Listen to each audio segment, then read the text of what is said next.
Hoje, na classe de adultos, estudaremos a lição de número 13, penúltima lição deste trimestre. Ela tem como título O Propósito de Missões. Tem muita gente preocupada dizendo o seguinte: irmão Murilo, o conteúdo da lição está muito resumido. Ela tem 2 pontos e cada ponto tem 2 subpontos. E agora? Eu tenho 40, 50, 1 hora e 20 minutos de aula. O que é que eu vou falar? Olha, preste atenção. Lembre-se que dia 24 é a data em que a lição está marcada aqui para ser ensinada, é véspera de Natal. Você pode mesclar o conteúdo da lição de adultos com alguma dinâmica, com alguma atividade do departamento infanto-juvenil, com as crianças, com os juniores, e assim então você complementar o tempo de aula. Véspera de Natal, prepara alguma coisa aí, alguma apresentação de Natal para ser feita na escola bíblica dominical. Irmão Murilo, a minha escola aqui não tem departamento infanto-juvenil, ou então a minha aula vai ser 40, 50 minutos, 1 hora. O nosso subsídio permanece do mesmo tamanho, sempre 8 a 10 páginas. Então, temos conteúdo aqui para lhe dar, né? Temos subsídio aqui para lhe fornecer e a sua aula vai ser ministrada com profundidade e você não vai encher linguiça, viu? Você vai aí ensinar 40 minutos, 50 minutos, 1 hora e meia, se for necessário, com conteúdo bíblico. Vamos aos nossos objetivos? Eles são, em primeiro lugar, apontar o alvo da obra missionária. Em segundo lugar, conscientizar que cada cristão é responsável por essa missão. Vamos começar a nossa exposição a partir do texto áureo. Os irmãos vão ver que, além do conteúdo teórico aqui da lição, nós temos dentro da plataforma EBD, disponível para os alunos assinantes da plataforma, dinâmicas que podem ser aplicadas em classe. Então você tem teoria, você tem dinâmica, você não precisa ficar preocupado com o tempo, tanto da lição 13 como da lição de número 14. Aproveito para dizer aos meus irmãos do YouTube que o subsídio que eu estou utilizando aqui está disponível para vocês na descrição do vídeo, ok? Então vocês podem clicar no link azul aí embaixo e fazer o download gratuito deste subsídio. Eu só peço a vocês que compartilhem esse vídeo com mais pessoas, manda no grupo da igreja, manda para o professor da escola dominical, um amigo teu, deixa o like, se inscreve no canal e ativa o sininho para receber as notificações. Aos irmãos da ferramenta EBD, deixo aqui o meu abraço a todos vocês. Vocês patrocinam o trabalho no YouTube. E além de fazerem essa benfeitoria, vocês também recebem material exclusivo. Embaixo do vídeo, aqui na plataforma da ferramenta, vocês vão encontrar o subsídio, slide profissional, fluxograma, infográfico, dinâmicas. Vocês vão encontrar material de apoio, tudo isso para uma melhor aula na escola bíblica dominical. Deus abençoe. Vamos lá, meus irmãos. Vamos expor a lição, que é isso que vocês querem. O nosso texto áureo nos diz: porque se anuncio o evangelho, não tenho de que me gloriar,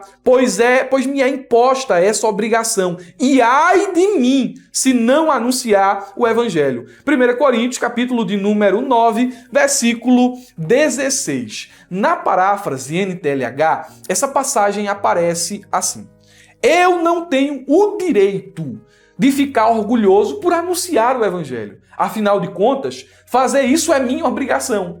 Olhe como Paulo entendia a sua responsabilidade do ato de pregar o evangelho. É minha obrigação.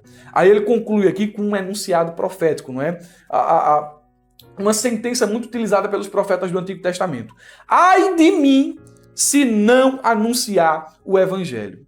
Quando nós lemos esse texto aqui, e apenas esse texto aqui, às vezes alguém pode ter a impressão errada de que Paulo pregava por simplesmente obrigação. Não, ele não queria pregar, mas ele pregava porque era obrigado a pregar. Isso não reflete o sentimento, o coração do apóstolo Paulo. Se os irmãos lerem o livro de Atos, posso estar errado, mas acredito que não, Atos capítulo de número 20, os irmãos vão ver ali que Paulo diz nesse capítulo que ele não se importa com sua vida. Olha, não tenho minha vida por preciosa. Sabe o que é que eu quero? Eu quero cumprir o ministério que eu recebi de Jesus. É isso que eu quero. É o meu objetivo maior de vida. É o plano que... o ideal de vida que eu tenho. É aquilo que eu busco. Eu quero cumprir o ministério que recebi. Alguém vai dizer, mas o ministério era muito pesado, porque Paulo enfrentava açoites, Paulo era apedrejado. Dentro da obra missionária, Paulo passou por ingratidão, por abandono, por solidão, por nudez, por fome, por tanta coisa. Como é que ele fazia isso de bom coração? Não, isso era obrigação. De jeito nenhum. Quando Paulo escreve a Timóteo na sua segunda carta, ele vai falar sobre a tarefa de pregar o evangelho, a tarefa missionária, como bom combate. Ele vai dizer, olha, eu combati o bom combate. Ele olha para tudo o que passou, para todas as lutas, provas e tribulações, eu combati o bom combate. Estou agora encerrando minha carreira. Mas saibam de uma coisa, guardei a minha fé. Aí olha, ele fala do bom combate, né? E ele fala que dentro do bom combate ele foi perseverante, estava encerrando a carreira, né? E guardou a fé, ele teve êxito no seu bom combate. Aí ele diz assim, a coroa da justiça agora me está preparada. E quem vai me dar essa coroa? O justo juiz. Então Paulo não olhava para o ministério como uma obrigação que ele fazia de mau gosto. De jeito nenhum. Ele disse aos irmãos de Corinto o seguinte, me gastarei e me deixarei gastar. E farei isso de bom grado, de bom ânimo.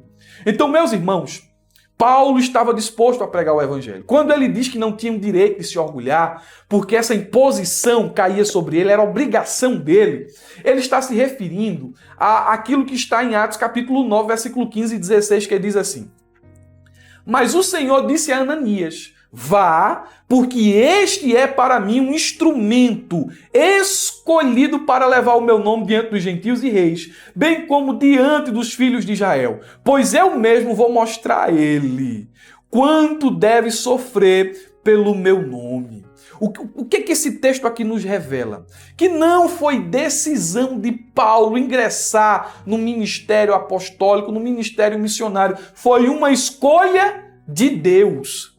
E é por isso que ele diz assim, a mim está imposta essa obrigação. Foi ele quem me escolheu. E eu não posso me gloriar dizendo, foi um talento, foi um dom, é porque eu era eloquente, eu era cheio de sabedoria. Não. Foi ele quem me escolheu.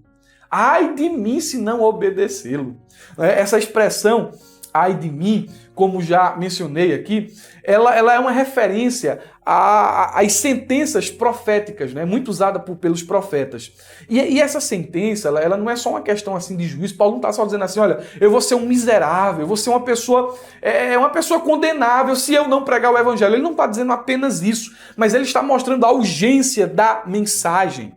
Os profetas eram tomados pela urgência da mensagem. Jeremias, no capítulo 20, versículo 9, ele diz que um fogo ardia em seu coração e em seus ossos. Amós, ele vai dizer no capítulo 3, versículo de número 8, o seguinte, Jeremias é 20 e 9, Amós é 3 e 8. Ele vai dizer o seguinte, porque Deus falou, eu preciso falar. Se ele falou, se ele me deu a mensagem, não posso ficar calado. Atos capítulo 4, versículo de número 20, uma experiência um pouco parecida de Pedro e João, quando eles disseram o seguinte, olha, é melhor obedecer a Deus do que aos homens. Não podemos ficar calados. Não falem mais no nome desse Jesus. Não podemos ficar calados. Foi a resposta deles. Então, dentro do nosso texto principal, ou do nosso texto áureo, aqui uma mensagem bem clara. Todos nós devemos compartilhar do mesmo sentimento do apóstolo Paulo. Por quê? Porque Deus, nós somos a igreja de Deus. Deus nos convocou para proclamar as boas novas, conforme Marcos capítulo 16, versículo 15 e 16, conforme Mateus capítulo de número 28, versículo 18 ao 20. Ai de nós, ai de mim, ai de você, se não proclamarmos o evangelho. Deus nos chamou para anunciar as boas novas. Em síntese, é o que podemos extrair aqui do nosso texto áureo. A verdade prática está bem interessante. Ela diz o seguinte: pregar o evangelho a toda criatura não é uma opção, mas uma imposição divina. Vamos dividir o conteúdo, vamos desembrulhar esse conteúdo aqui que está presente na verdade prática. E nesse desembrulhar, nós vamos dividi-lo em 3 pontos. O primeiro ponto, o mandato de Jesus. Está incluso aqui, dentro da verdade prática. quando Jesus ele comissiona os seus discípulos para irem às nações anunciar as boas novas, ele não estava sugerindo uma ideia. Algo do tipo assim, pessoal, vem cá. Deixa eu dizer um negócio a vocês aqui. Seria uma ideia muito boa mesmo, se meus filhos fossem pregar o evangelho. Seria algo maravilhoso, tá certo? Então, é só uma sugestão que eu estou dando a vocês. Não. O texto de Mateus 28, 19 ao 20 é bem claro. Portanto, vão. É uma ordem. Vão. Façam discípulos de todas as nações, batizando-os em nome do Pai, do Filho e do Espírito Santo, ensinando-os a obedecer a tudo o que eu lhes ordenei. Essa comissão é uma imposição divina para todos aqueles que creem em Cristo. Então isso fica muito claro aqui porque a verdade prática fala sobre imposição divina. Depois, nós temos mais um ponto aqui que revela outro conteúdo aqui da verdade prática, que é a responsabilidade da igreja. O primeiro foi o mandato de Jesus. O segundo é a responsabilidade da igreja. Essa responsabilidade, essa imposição divina não recai sobre a liderança. Porque tem gente que pensa que evangelizar, que compartilhar o evangelho, que pregar, que anunciar as boas novas é coisa do pastor, é coisa do presbítero, é coisa do diácono, é coisa do auxiliar, é coisa do dirigente, é coisa da irmã do círculo de oração. Pensa que é só para a liderança. Está errado, meu amigo. A ordem, a imposição divina de pregar o evangelho é para a igreja. Se tu é igreja, tu está incluso dentro dessa responsabilidade. E em terceiro lugar, a urgência da missão. Então, só dentro da verdade prática, nós falamos sobre o mandato de Jesus, a responsabilidade da igreja e a urgência da missão. Então, nós aprendemos aqui que a missão é urgente. Por que o evangelho é uma imposição divina? A missão, ela precisa ser desempenhada com uma certa celeridade. Urgente. Entendeu? Então vamos lá. Por que a missão é urgente? Eu escrevi aqui. A Bíblia nos ensina que o juízo de Deus é certo. Olha, então a missão é urgente porque o juízo é certo. E ele já tem data marcada.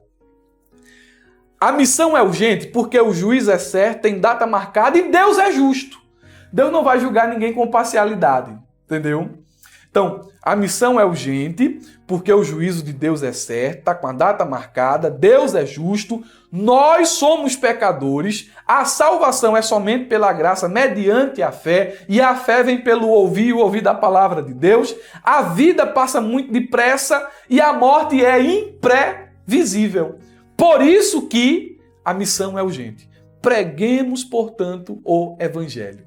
A introdução da lição nos diz o seguinte: nos tempos em que vivemos, preste atenção, a Igreja de Cristo, direta ou indiretamente, é pressionada a renunciar à sua missão primária, pregar o Evangelho, né? Entretanto, a vontade de Deus é que nos mantenhamos firmes a missão de proclamar a Cristo, principalmente em lugares que ele não foi anunciado.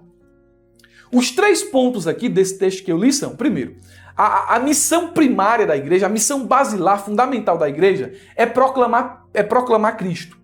Então, a igreja tem essa missão, tem esse propósito. Segundo, a igreja de Cristo, ela sofre pressões e distrações, diretas ou indiretas, que podem fazê-la renunciar à sua missão primária, ou seja, se desviar do seu propósito, conectando a nossa fala ao título da lição, entendeu? E o terceiro ponto que eu enxergo aqui dentro da introdução é que a vontade de Deus é que a igreja se mantenha firme em sua missão, apesar das dificuldades e dos desafios. A igreja não pode fugir de seu propósito. A igreja não pode se desviar do seu propósito, seja por distração, seja por pressão, seja por covardia, não. A igreja precisa manter firme ali o seu foco. Deus me chamou para anunciar o Evangelho. Só que existem pressões, não é? E eu acrescento aqui distrações.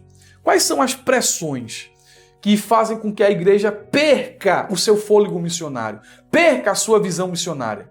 Primeira pressão: oposição cultural e religiosa. Olha, irmão, a oposição religiosa, ela existe. Nós vimos aí em aulas passadas que nos países da janela 1040, o hinduísmo tem uma quantidade absurda de adeptos. Tem a questão do budismo, tem a questão do islamismo, mas também existem aqui no Brasil oposições religiosas que fazem pressão à igreja. Só que há aqui a questão cultural. A questão cultural é terrível. Como assim a questão cultural é terrível? Porque uma oposição de nível cultural, ela sorrateiramente tenta matar a igreja onde ela está. Isso é uma oposição cultural. Lhe mata sem lhe tirar do lugar. A igreja está plantada, a igreja parece estar viva, mas no fim das contas, ela se conformou com os padrões do mundo. Ela perdeu a visão missionária porque ela simplesmente não acha mais necessário anunciar o evangelho. A cada um tem a sua verdade. São as pressões culturais que matam a igreja sem tirá-la do lugar. Existem restrições legais e políticas. Vocês sabem que isso existe já aqui no Brasil. Tem coisa que eu não posso falar aqui na plataforma da ferramenta. Tem coisa que eu não posso falar no YouTube, porque automaticamente o vídeo pode cair, o vídeo pode sofrer uma restrição de alcance, eu posso ser processado. Existem, irmãos, oposições legais e políticas, né? São restrições legais e políticas. Perseguição e intolerância, pressões sociais e culturais, conflitos étnicos e sociais, são pressões que o mundo faz. Mas existe também a questão das distrações. Tem muita igreja que perdeu os seus propósitos missionários porque está muito distraída com algumas coisas. Por exemplo, preocupações financeiras e administrativas. A igreja foca só em gestão e perde a visão espiritual de evangelização. Foca muito em organização, foca muito naquilo que é formal. Não é? Eu não estou dizendo que é ruim a igreja ser bem administrada, a igreja ter toda uma formalidade, todo um conjunto de regras. Estou dizendo que isso é ruim. Mas às vezes, em muitos lugares, a preocupação é só isso. É só isso. E o financeiro, ao ponto de a igreja perder a sua visão espiritual, principalmente seu foco missionário. Foco excessivo em questões internas da igreja.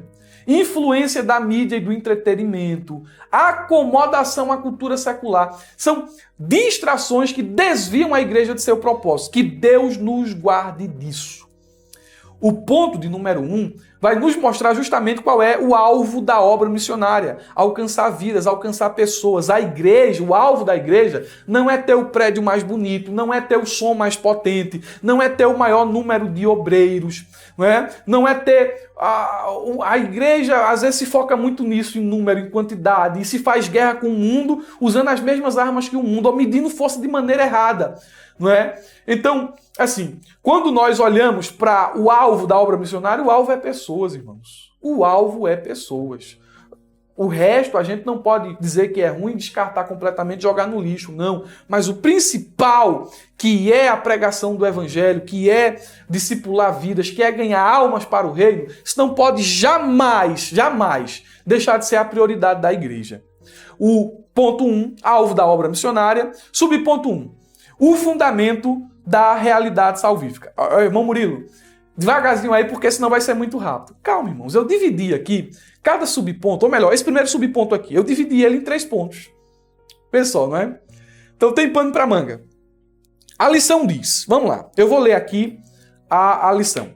A lição diz, numa leitura atenta do livro do Apocalipse, é possível perceber que o propósito de Deus de redimir a humanidade está desde o livro do Gênesis. Ou seja, em síntese, o que é que ele está dizendo aqui? De Gênesis a Apocalipse, Deus revela o seu plano redentivo. O seu plano de buscar o homem para si, de tirar o homem da opressão, do poder do pecado e de Satanás. Isso é visto desde o livro do Gênesis. A história da humanidade é dividida pela Bíblia em 5 pontos. 5 pontos. De Gênesis a Apocalipse está a história da humanidade sumariada, dividida em 5 pontos. História passada, história presente, história futura. Por exemplo, nós temos aí a etapa inicial, que é a criação. Gênesis 1 e versículo 1 ao capítulo de número 2. Depois nós temos a queda. Gênesis capítulo 3, versículo 1 ao 16. Em seguida, nós temos a promessa. Veja, criação, queda, promessa. Onde está a promessa? Gênesis capítulo 3, versículo de número 15. Um texto que contém o próton evangelho. Aí, em quarto lugar, nós temos a redenção em Cristo. Veja, até aqui, criação, queda, promessa e redenção em Cristo. A redenção em Cristo aqui é como se fosse o ápice do plano redentivo. Gálatas, capítulo de número 4, versículo 3 ao 5, não é? Em 4 e 4, ele diz assim, chegando à plenitude dos tempos, isto é, o tempo certo, Deus enviou o seu Filho, nascido de mulher, nascido sob a lei, né? E a gente vai ver que era o tempo certo de Deus para que o plano da redenção ele chegasse ao seu ápice, que foi em Cristo Jesus, na sua vida, morte e ressurreição. E nós temos Apocalipse, capítulo 20 e 22, que é a consumação de todas as coisas. Então, veja bem, criação, queda, promessa, redenção em Cristo e consumação. De Gênesis 1 a Apocalipse, capítulo de número 22, é possível contemplar as ações redentivas de Deus na história. O plano da redenção estava tracejado, nos mínimos detalhes, antes da criação. Não é? Mas desde o livro do Gênesis até o Apocalipse, nós vemos os atos, não é, redentivos de Deus por meio da história da humanidade. Aí a lição prossegue dizendo o seguinte, por exemplo, em Apocalipse 5, há o relato de uma grande multidão de pessoas redimidas pelo sangue de Jesus. Aqui já é praticamente nos eventos finais da história da humanidade. Aí ele traz o texto bíblico que diz, digno és de tomar o livro e de abrir os seus selos, porque foste morto e com o teu sangue compraste para Deus homens de toda tribo e língua e povo e nação. E isso aqui é o resultado produzido pela obra de Cristo no Calvário. Preste atenção, meus irmãos, o Cordeiro, ele venceu. O Cordeiro é digno, ele é digno por causa de seu sacrifício voluntário na cruz do Calvário. A morte de Cristo não foi uma casualidade aleatória, não foi uma tragédia. Não, ela estava seguindo o plano redentivo de Deus. Ele não morreu ali porque os romanos quiseram matá-lo. Não, ele se entregou. Ele voluntariamente deu a sua vida para pagar a penalidade pelo pecado, para satisfazer a justiça de Deus, para remover a maldição, para reconciliar o mundo com Deus e para restaurar a comunhão verdadeira do seu povo com Deus. Isso aqui é o propósito da morte de Cristo. O Cordeiro, ele é adorado por quem ele é. Ele é o leão da tribo de Judá, a raiz de Davi. Ele é o Cordeiro que foi morto, mas que está vivo. Ele também é adorado por onde ele está no trono. Apocalipse 5 e 6 nos mostra isso. De igual forma, ele é adorado pelo que ele fez. Com o seu sangue, ele nos comprou para Deus e nos constituiu reis. Reinos e sacerdotes. Apocalipse capítulo 5, versículo 9 e 10. Ainda ele é adorado por aquilo que ele tem. Ele tem a adoração de todo o universo, no céu, na terra, aquilo que é visível e invisível. Tudo louva o nome dele. Cordeiro é digno. Aí essa expressão aí, toda tribo, língua e nação, ela se repete na Bíblia, mas aqui nesse texto em particular, ela aponta para o alcance, para a dimensão do propósito divino. Essa dimensão universal que alcança tribo, língua, povo e nação. Quando nós lemos o texto de Apocalipse, nós percebemos que o propósito de Deus, o propósito missionário de Deus, conectando minha fala ao título da lição mais uma vez, ele não falhou. As ações de Cristo foram eficazes. O pecado, a morte e o diabo foram vencidos pelo Cordeiro. O livro do Apocalipse nos mostra por antecipação que já deu tudo certo. Irmão, deu tudo certo. Qual é a nossa missão, queridos irmãos? A nossa missão está bem expressa aqui. O texto da lição, né, é o terceiro parágrafo aqui na minha divisão. Nesse sentido, anunciar essa realidade salvífica, isto é, o plano da redenção, para todo ser humano é o alvo sublime. É o nosso alvo sublime, todo ser humano é o alvo sublime de nossa missão. Então, preste atenção. Nossa missão é cooperar com Deus em seu plano eterno, trabalhando não em busca de vitória, mas vitoriosamente. Apocalipse, capítulo 5, apenas não revela apenas, não apenas revela que o Cordeiro não falhou. O Cordeiro venceu, o Cordeiro não falhou, né? Então, mas isso aqui também revela, isso aqui também demonstra que a igreja cumpriu sua responsabilidade. Aí, irmão Murilo, a igreja tal parou, aquela igreja tal ali é assim, aquela outra ali é assim, aquela outra ali se desviou, aquela outra ali mudou, tal, fulano tal tá calado, fulano ciclano não prega, mil apontamentos negativos a gente pode fazer. Mas no fim das contas, a igreja universal de Cristo, a igreja do Cordeiro, a noiva que é pura, a igreja invisível, né? Ela não falhou. Ela cumpriu o seu propósito. Apocalipse deixa isso bem claro.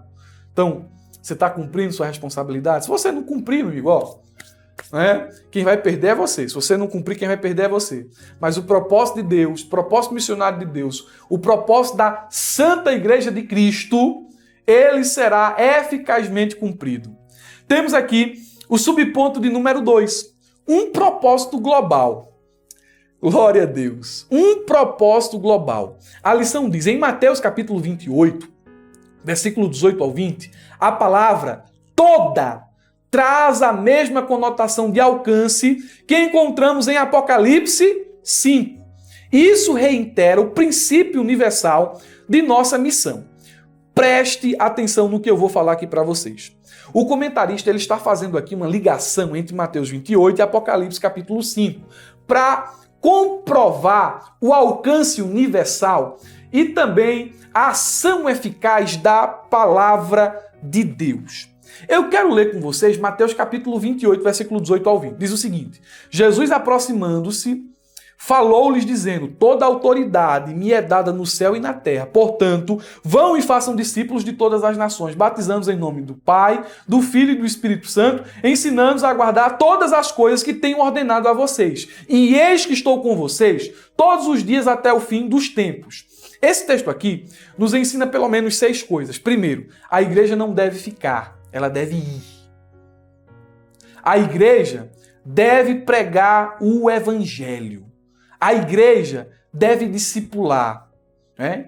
Tem que ensinar. A igreja, ela deve cumprir a grande comissão. E a grande comissão começa onde estamos. Olha só que interessante. Não há autoridade humana ou demoníaca que seja maior do que a de Cristo. Você vê, ele está dizendo, toda autoridade me é dada no céu e na terra. Então, por causa disso, vão.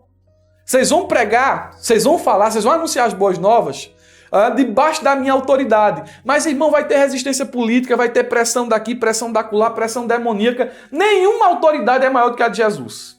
Nenhuma. Então, isso aqui é muito lindo. Vão lá, preguem lá, vocês vão pregar.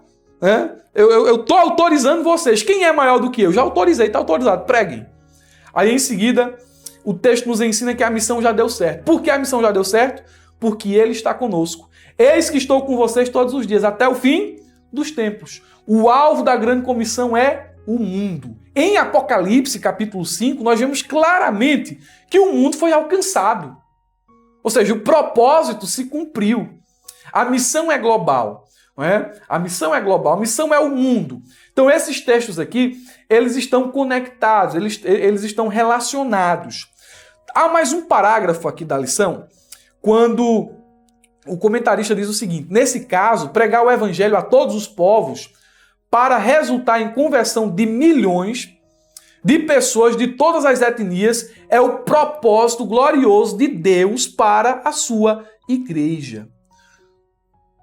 Resultado. Eu grifei a palavra resultado. Está grifado aqui. Ó, como isso é interessante. Nesse caso, pregar o evangelho a todos os povos para resultar em conversões de milhões de pessoas de todas as etnias é o nosso propósito. A mensagem que nós pregamos, ela é frutífera. Ou seja, o alcance é global e a mensagem é frutífera. Os resultados, eles são garantidos. É por isso que o comentarista fala já de conversão de milhões, milhares de pessoas. Os resultados são garantidos. O salmista, ele expressou muito bem essa verdade quando escreveu o Salmo 126, o verso 6, tradução NTLH. Aqueles que saíam chorando, levando a semente para semear, voltaram cantando, cheios de alegria, trazendo nos braços os feixes da colheita. A colheita, A semeadura ela pode ser às vezes um pouquinho penosa, trabalhosa, difícil, sacrificial, mas uma coisa é certa, a colheita vem. E quando você vê o resultado da colheita, você vai sentir alegria. A mensagem é frutífera. O terceiro parágrafo nos diz o seguinte: essa noção de universalidade ou totalidade relacionada ao alcance do Evangelho nos responsabiliza como parte integrante desse poderoso e grandioso projeto de Deus, a obra missionária. Diante dessa assertiva, nosso dever básico é proclamar o Evangelho a todos os povos. E comentando esse último parágrafo aqui do subponto 2, eu quero dizer a você o seguinte: primeiramente, a mensagem é direcionada a todos os homens, fato aqui apresentado. E em segundo lugar, só acrescentando, já que a mensagem é direcionada a todos os homens, você não pode escolher a pessoa que você vai pregar. Não, eu só vou pregar para fulano ali, só vou falar para cicrano ali, aquele ali eu não falo porque acho que aquele ali não se converte. Não, meu irmão. Se a mensagem tem alcance universal, nossa responsabilidade automaticamente é pregar o evangelho para todas as pessoas. Em segundo lugar, é nosso dever pregar e não salvar. É porque tem muita gente que acha que não, eu vou pregar, mas a pessoa tem que se salvar, meu irmão. Quem salva não é tu, não. Tua responsabilidade é pregar. Quem convence o homem do pecado, da justiça e do juízo é o Espírito Santo. Então vai pregando a palavra. Deus chamou, foi para pregar, não foi para salvar ninguém, não. Quem salva é Ele. Então prega, né? Cumpramos com fidelidade a nossa missão. Ponto de número 2. Pregar o evangelho, a responsabilidade de todo cristão. Preste atenção nesse subponto. Qual é a nossa disposição? Veja que pergunta profunda. Se é uma responsabilidade da igreja, né, pregar o evangelho, essa responsabilidade foi dada pelo próprio Deus. Você tem essa responsabilidade. Você está me ouvindo? Você tem essa responsabilidade. Agora a pergunta aqui é: qual é a sua disposição? Qual é a minha disposição? O comentarista ele faz aqui nesse ponto várias perguntas. Por exemplo, como está a nossa disposição em levar o evangelho a todo mundo? Você sabia que a vinda do Senhor Jesus tem a ver com a execução dessa ordenança? À luz dessa grande urgência evangélica, o que temos feito em prol do reino? Temos formado obreiros suficientes para cumprir a grande comissão? E os jovens crentes? Eles enxergam a grande urgência desse trabalho? Estamos prontos para dar a vida por essa obra? São várias perguntas que incomodam o nosso coração. Faça essa leitura em classe. Sonde os alunos. Mesmo que eles não respondam, eles vão refletir. E, meus irmãos, quando eu li esse subponto aqui, inevitavelmente eu me recordei do profeta Ezequiel e de sua responsabilidade como atalaia de Deus. Nós somos atalaias. Você é atalaia. Eu sou atalaia de Deus neste tempo. E isso resulta em privilégio, mas também em responsabilidade. Olha o texto de Ezequiel, capítulo 3, versículo 10 e 11, depois o 16 ao 21. E continuou: Filho do homem, ouça atentamente e guarde no coração todas as palavras que eu lhe disser. Vá agora aos seus compatriotas que estão no exílio e fale com eles. Diga-lhes quer ouçam, quer deixem de ouvir. Assim diz o soberano Senhor. Ao fim dos 7 dias, a palavra do Senhor veio a mim. Ele está falando aqui de uma experiência subsequente. Filho do homem, disse ele, eu o fiz sentinela para a nação de Israel. Por isso, ouça a palavra que digo e leve a eles a minha advertência. Quando eu disser ao ímpio que ele vai morrer e você não advertir, nem lhe falar para dissuadi-lo dos seus maus caminhos para salvar a vida dele, aquele ímpio morrerá por sua iniquidade.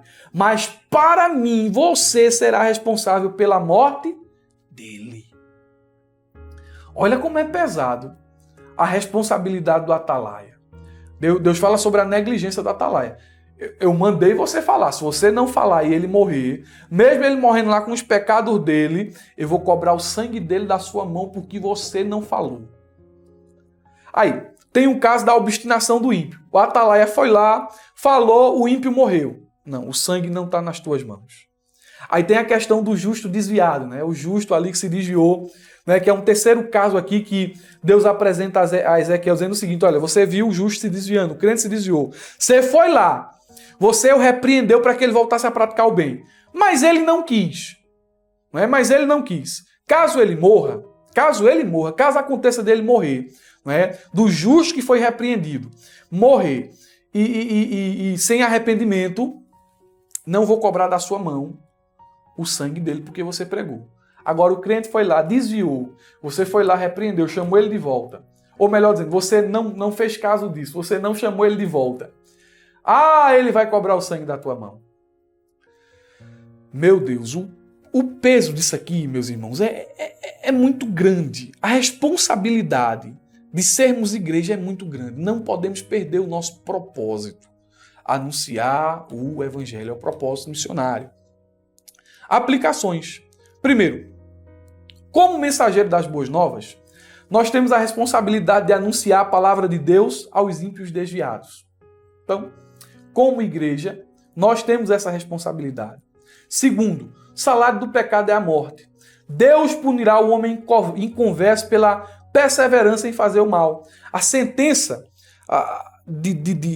da desobediência é a morte eterna. Então, meus irmãos, nossa mensagem é tão pesada e tão urgente por isso. Tem gente morrendo fisicamente e consolidando seu estado de morte espiritual eternamente porque nós não pregamos o evangelho.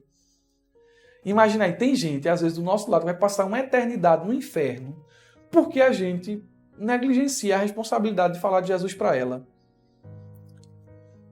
Terceiro, a voz do atalaia, a minha e a sua voz, ela simboliza a graça de Deus alcançando aqueles que estão sob sentença de morte. Quando você fala do evangelho para um ímpio, quando você se envolve na obra missionária, quando você prega, você está sendo um instrumento da graça de Deus. A sua voz, né, é a graça de Deus audível para aquela pessoa. Eita Jesus, o negócio é sério. Subponto de número 2.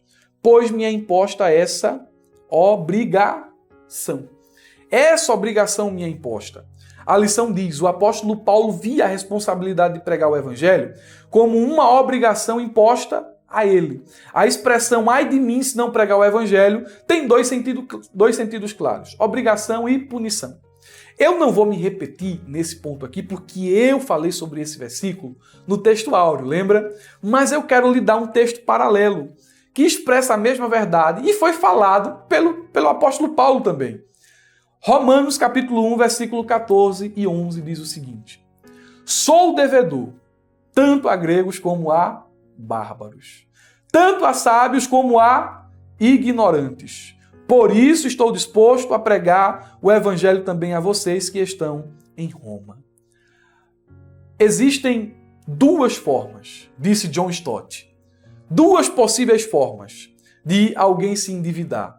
A primeira delas, né, ele está fazendo um apanhado aqui. Existem mais formas, é lógico, né? Mas entendam aqui a mensagem de John Stott. A primeira delas é pedir dinheiro emprestado a alguém.